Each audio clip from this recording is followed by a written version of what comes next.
there, this is Professor Shannon Gracey from Maricosta College. We are working out of the guided notebook written by Shannon Gracey and Beth Powell from Maricosta College. And this guided notebook was made in conjunction with the Larson and Edwards Calculus text. So sit back, fasten your seatbelts, and enjoy the ride. If you are not in my class and you would like the guided notebook, you can find it for free on www.mathchick.net. So that's mathchick.net. And it's a free download. All right, so enjoy your calculus journey, and I'll be talking to you soon. So here we go. The first section, it's kind of a, do I know how to do this problem or not? Will I need more tools or not? So we're going to be kind of looking at that stuff. We're going to be exploring, a couple of famous or infamous, problems, the tangent line problem and the area problem that are basic to calculus, and just cruising along. So here we go. The first warm-up, I would like you to utilize anything at hand, calculator, Google, whatever you need to find the answer to this problem or the clue, right? We're kind of math detectives here. So the clue so that you can appropriately come to your conclusion. So I'll give you a hint. This is not a right triangle. So you can't use your regular triangular area formula. So pause the movie, go online, and figure it out. You may or may not have had this in your previous classes, and guess what? It doesn't matter. And guess what? If you didn't like your teacher and didn't quote unquote learn anything, it doesn't matter. You are the captain of your destiny, and you need to figure out things on your own sometimes. And sometimes you're lucky and you have an instructor that you really dig and helps guide you through that process. But you're a grown-up and you need to get through your educational process, whatever that may be. So what this means is that you need to take responsibility for your own learning and use all tools at your disposal. I have absolute faith in you. So pause the movie and do your thing, and then you can play it again and go along and see how you did. Okay, let's see how you did. Here we go. We need to find the area of this triangle. So I was really, really bad when I was in calculus. I was really, really bad about drawing pictures and figuring out what was going on. So I always really emphasize that one should make a picture of what's happening to the best of their ability. We're not all artists here. Otherwise, I probably wouldn't have majored in math. But make a picture and figure out what you know, what you don't know, because at the end of the day, we want you to be able to think mathematically and analytically, and that's what you need to take away with you. So here we go. We have our triangle, and we have measures of 8 meters, 12 meters, and 18 meters. Okay? This is obviously not to scale. So what information have we been given? I gave you the hint that this was not a right triangle. So the information we have at hand is that we know 3 sides. Side, side, side. At Maricosta, you may or may not have learned this in your trig class, and that's okay. Because if we Google side, side, side area formulas, let's see what happens. So here we go. Side, side, side. Sorry, triangular triangular area formula. See there? Side, side, side theorem, how to find the area of a triangle for side, side, side using blah, blah, blah. Let's look at this bad boy.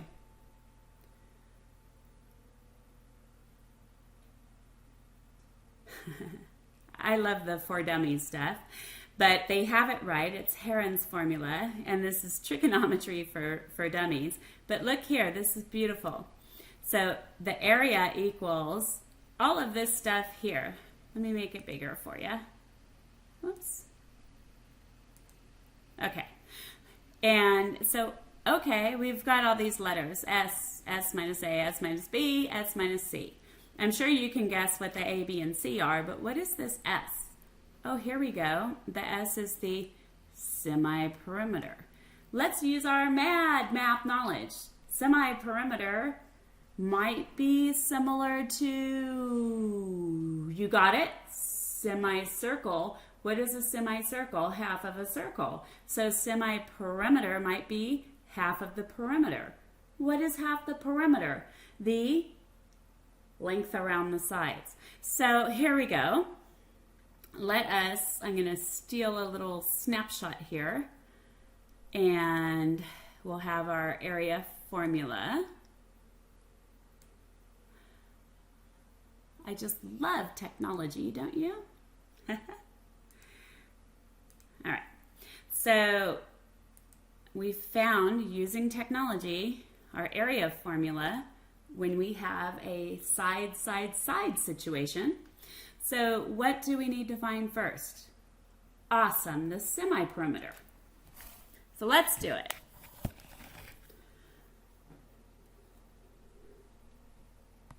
So S will be equal to, so perimeter is the length around the sides. So the length around the sides is going to be, 8 plus 12 plus 18, it's all in meters, divided by 2, right? And so what do we get for that bad boy? 8 plus 12 is 20, so we get 38 halves. 38 halves is 19, and that is in meters, and that's a linear measure. So we've got one step down. And now we can go ahead and find our area. So we found S, which is 19 meters. So let's check this bad boy out. So we're going to have 19 times, which one do you want to call A? Up there, what did I do? A was, good, 8. B was 12. Whoops, I was very excited about that, 12. And C was 18. So just so you can match everything up, I have my handy dandy highlighter. So the 8 was our A. So here it is here. And here it is here. It's really 8 meters with the unit. Science people always yell at math people because they don't include the units enough. Here we go, and here we go. And then, what do we have here? 18 is C. And the semi-perimeter we said was, oh, we ran out of colors, did we not? Let's go over here. We've got, let's use peach. So our semi-perimeter shows up quite a bit.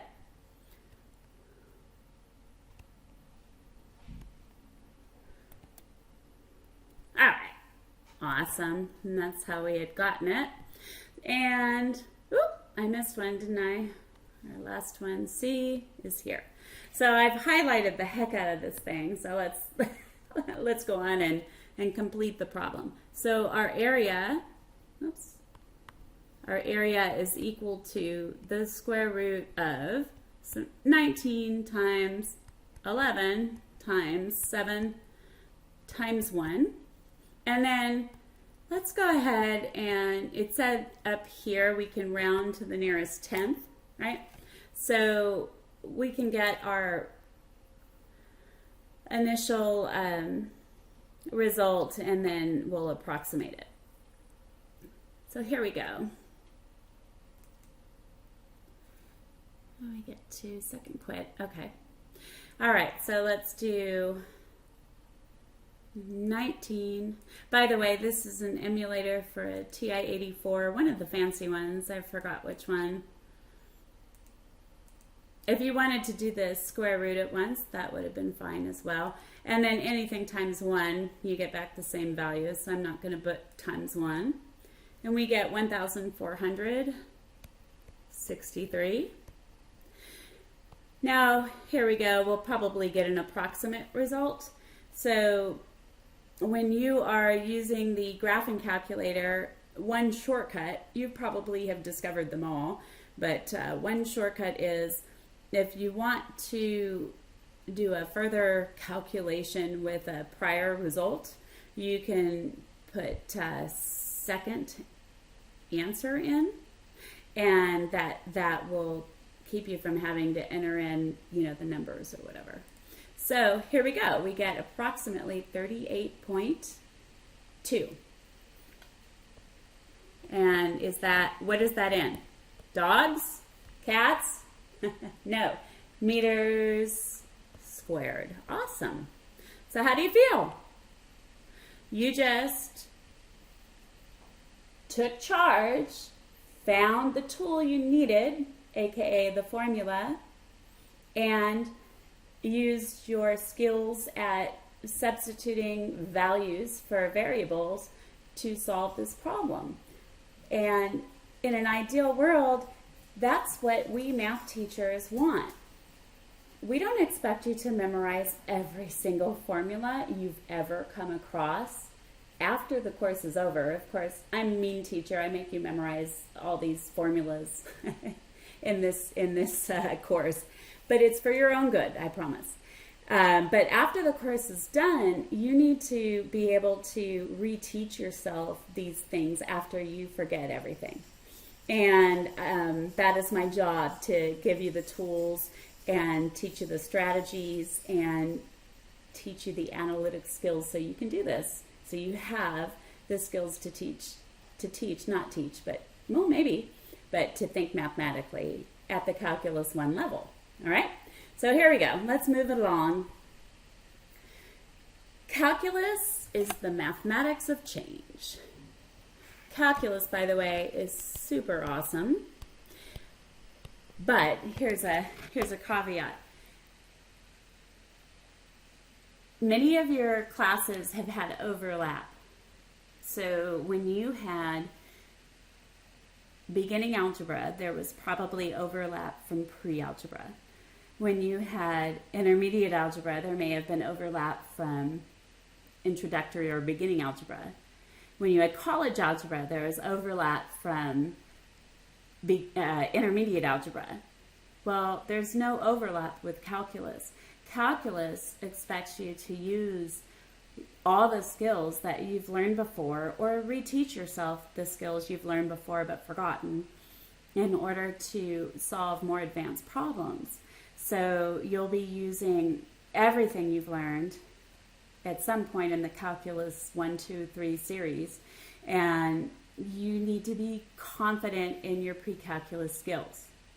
Now, I understand that you may not be confident in your pre-calculus skills, especially after the 2-hour video. You're probably freaking out right now, especially if you took a break from math. Trust me, you'll get back up to par if you put the time in. And you'll learn pre-calculus so well by the end of this course. You'll be hanging on by the tips of your fingers with calculus, but pre-calculus you're going to have down. And then when you take Calc 2, you're going to know Calc 1 super well, and you might be hanging from your fingertips with Calc 2. But every time you use a previous math skill for another purpose, you learn that math skill really well. So that's the evil plan, my friends. Okay, so check this out. Let's suppose this is not the best problem, but let's suppose you're traveling on Highway 5 at a constant speed, and there's no traffic. And I know that's totally unreasonable in San Diego, California. Now, you're traveling from Maricosta College to the horse races in Del Mar. That distance is 19 miles, and it takes you 40 minutes, right? So 19 miles, 40 minutes, that's a long time, isn't it? Especially if there's some freeway there. So as I said, this problem is a little fantasy-like because you have no calculus yet, all right? But just go with it. Let's suppose you went at a constant rate on the Highway 5 and then got stopped or something later. From your pre-calc knowledge, could you find this rate with the given information? Suppose you averaged it out and considered a constant rate? You're right. Yes, you could. So how did you use to find this stuff? Good. Dirt, right? Distance is rate times time. What was the distance? Perfect. 19 miles. What was the rate? I don't know. R. And what was the time? 40 minutes. Right? So, do you usually talk about rate in miles per minute, or do we talk about rate in miles per hour? Perfect. Why don't we go ahead and switch that over? We want to divide out the minutes, right? And we want hours. So for every 1 hour, there are 60 minutes. Awesome. Let's simplify a little bit. 20 divides 40 and 60. And then isolating R, what's going to happen? Oh, sorry, our minutes will divide out as well. So what will happen once we isolate R?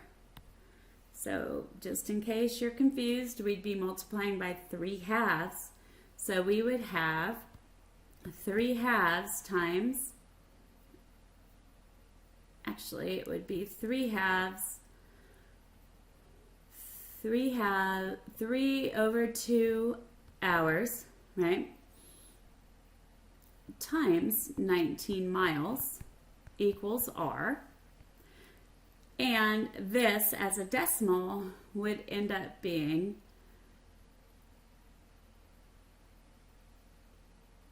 let's see. Well, we'd have 57 halves miles per hour. Halves miles per hour is our rate. And that will end up being 28.5 miles per hour is our rate. Okay, so is this a realistic problem? What do you think? You're absolutely right, it is not. We change our rate constantly when we're on the freeway, especially in San Diego or LA if there's traffic. And, you have a different rate when you're going on the freeway than when you're going onto the freeway than when you're on surface streets. So what type of rate of change did we find? We really just found the average rate of change. Perfect. Assuming we traveled at a constant speed. And is this realistic? No, not at all. Suppose you pass by the highway patrol. Always a fun moment. And you were being radared. And at the moment they captured the reading of the rate you were traveling, what would that measure? Good, that would measure your rate at the exact moment he got the reading. So what type, is that an average rate of change or is it good? It's instantaneous.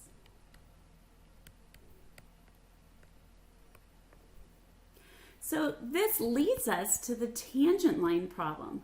Very powerful, powerful problem. Now, I heard the best analogy from not one of my students, from a student who wasn't one of mine.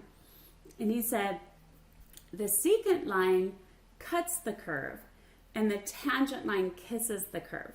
Okay? So example 1, this is a PreCalc problem. Okay? And you can find the result here. And what I ask you to do is, instead of looking at it in terms of A and B and the function evaluated at A and the function evaluated at B, why don't we do this? So think of the slope of the secant line as this. Our function evaluated at x plus some small change in x minus our function evaluated at x divided by, we have our x plus delta x minus x. What does this simplify to be? Awesome. We'll get our function evaluated at x plus delta x minus our function evaluated at x all over delta x. Does anybody remember what that's called? Very good. You ate your Wheaties today. This is the difference quotient. The difference quotient is the slope of the secant line. In calculus, we'll be using this to find the slope of the tangent line, and we'll just be evaluating the limit as the change in x approaches 0. So this is a starter problem. So why don't you go ahead and pause the movie and complete this problem or exercise and tell me what you think, or write what you think. And then play it along to see how you did. Okay, let's see how you did. Let's start with figuring out what is x.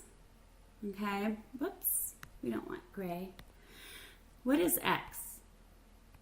Do you want x to be, you could have 0 or 3. 0 seems easy, all right? What is the change in x? Good, it would just be the second x minus the first x, which is what? 3. Perfect. Right? Now, what is f at x plus delta x? We said that would be f at, good, 0 plus 3, which is f at 3. So f at 3 is what? Perfect. We look at this guy, and everywhere we see an x, we put a 3. So negative 3 squared plus 2. So again, want your pretty pictures. We'll have negative 9 plus 2, which is negative 7. So this yields the ordered pair 3, negative 7. What about f at 0?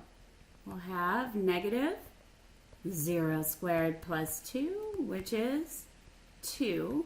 So we'll have the ordered pair 0, 2. And again, this is our input value this time is 0, and our output is the y value, which was 2. So let's put it together now. So the slope of our secant line, I am going up here, is going to be f at x plus delta x is f at 3 minus f at x, which we said was f at 0, all over delta x, which is 3. So the slope of the secant line will be f at 3, we said was negative 7, minus f at 0, which we said was, good, 2, all over 3, which will give us, awesome, negative 3 as our slope. So now we have all the components. So we're using our, point slope form of the line.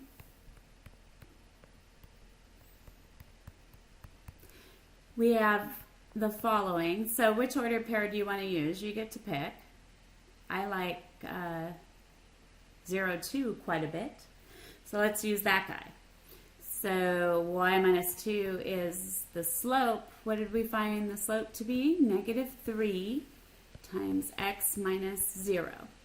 So that's the equation of the secant line. If you want, you can isolate y, and you would have gotten -3x plus 2. All right, a picture is worth 1,000 words. So let's check out what's going on. So I'm going to have this scale here, and our parabola has a vertex at 0, 2, okay. And we've got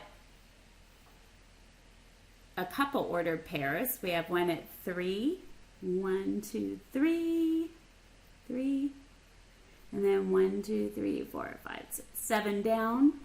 And using symmetry, we'll be here 1, 2, 3, 1, 2, 3, 4, 5, 6, 7. And then finding another ordered pair. Let's see, f at, you want to do f at 2 would be -2 squared plus 2, which would be, I believe, -2. So you have an ordered pair at 2, 1, 2, -2, and then using symmetry, -2, -2.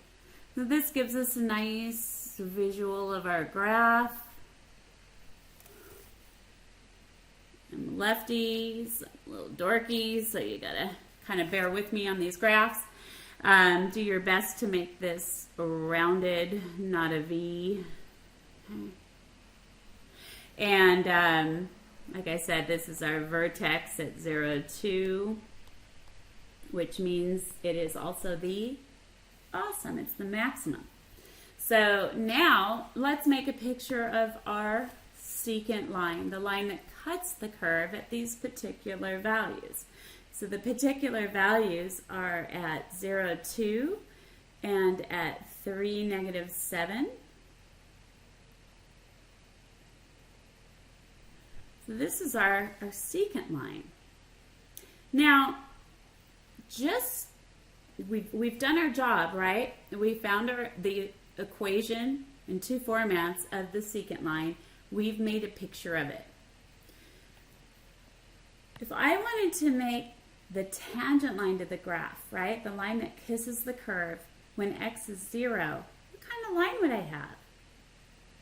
Awesome. I would have a horizontal line, right? Because the slope right at x is 0 is 0. Now, what about when x is 3, right? It'd be more like this, right? We'd have something along these lines. Those are a bit different, aren't they? So what we're going to learn in calculus is that there's a lot more information we can garner from these graphs than the average rate of change or the slope of the secant line. Okay? So stay tuned. All right, moving right along. The main difference between PreCalc and Calc is the addition of the limit process to your calculations and thinking of instantaneous change versus average change.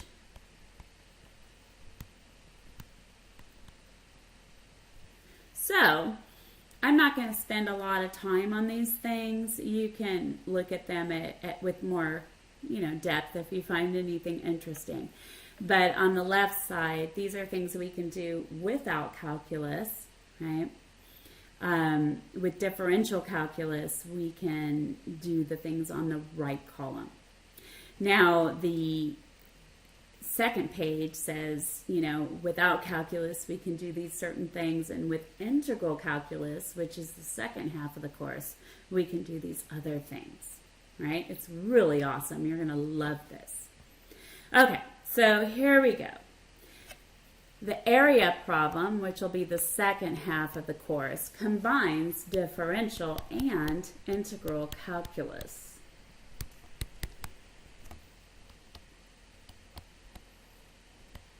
So here we go.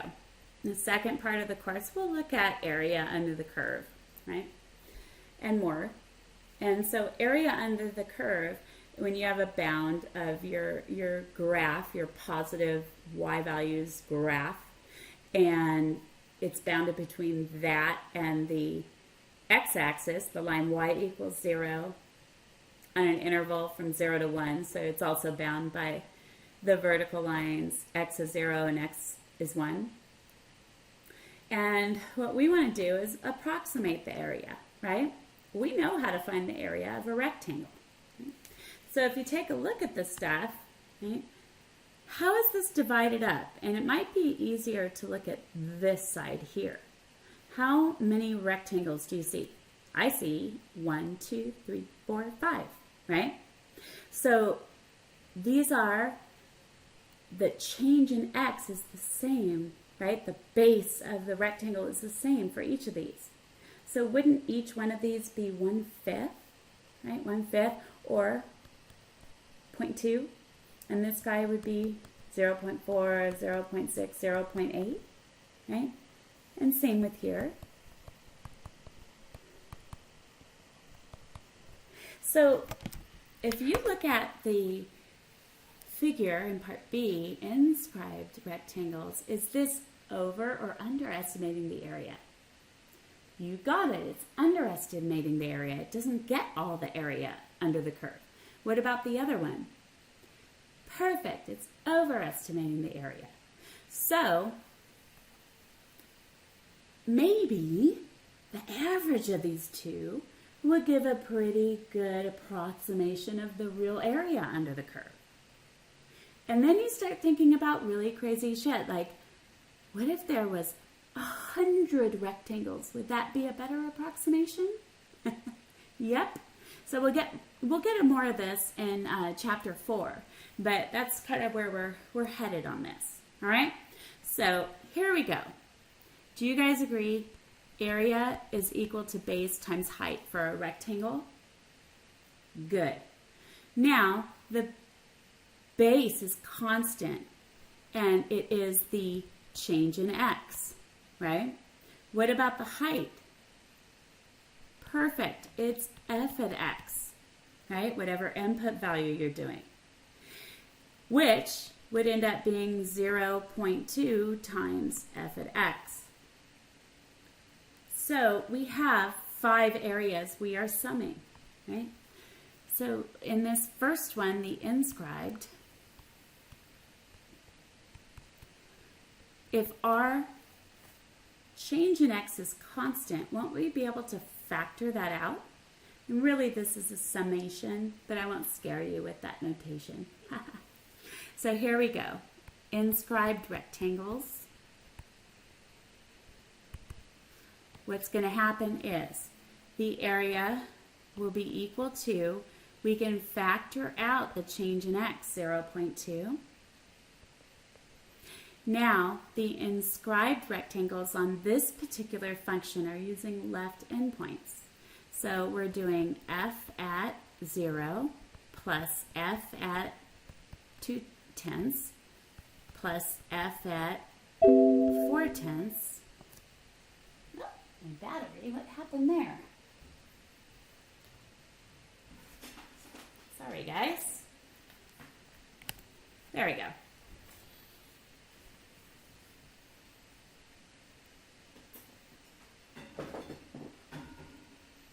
That should have fixed it. We'll see. Plus f at 4/10. I'm going to come down here. Plus f at 6/10 plus f at 8/10. All right? But we can figure out what that is, because remember, let's write it over here.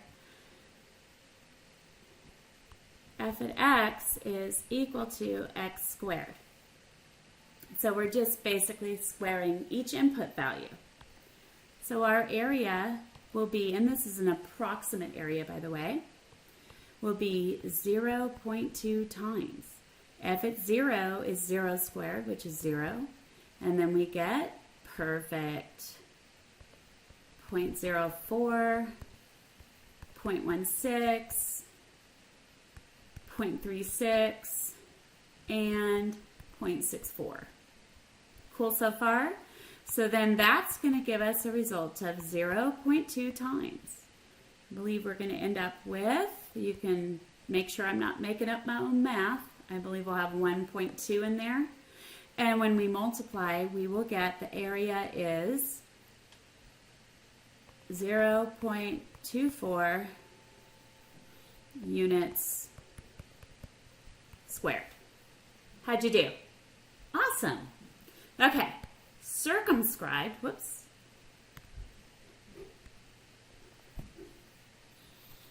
The circumscribed rectangles, remember, overestimate. So what endpoints are we using for that one in this particular function on this interval? Good. We are using right endpoints. So let's check it out. Again, the change in x is the same, 0.2, and we can factor it out. But now we're using right endpoints. So our first one will be f at, good, 0.2 plus f at 0.4 plus f at 0.6 plus f at 0.8 plus f at 1. Awesome. So our area will be 0.2 times. Now we've found a lot of these. Remember, we're squaring each one of these inputs. So we'll get 0.04 plus 0.16 plus 0.36 plus 0.64 plus 1. And this will give us our area as 0.2 times, and I believe we end up with 2.2. And this gives us an end result for this one of 0.44 units squared. How'd you do? Very good. Now, looking at these two, how could we get the best approximation for this area? Perfect. Average those two areas, right? So overall area